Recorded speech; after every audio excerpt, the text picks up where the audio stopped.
বিহঙ্গ বুঝছেন তো? পাখি, পাখির কথা কোরআনে বললো কে? সুবহানাল্লাহ কইবেন না? ওয়া আরসালা আলাইহিম তায়রান আবাবিল, আবার কাবা ভাঙতে এলে পাঠাওয়া বাবিল,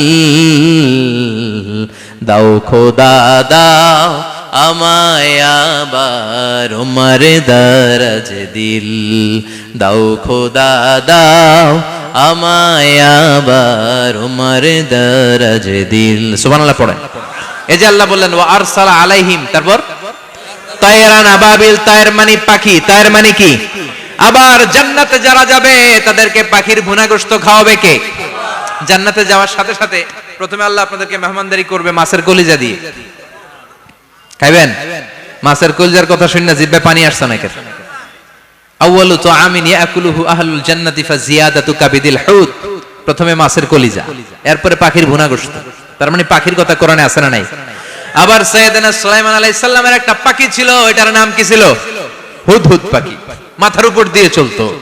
আর ওটার চোখে জুমিং পাওয়ার আল্লাহ এত বেশি দিয়েছিল, এটা জমিনে নজর করলে বুঝতে পারতো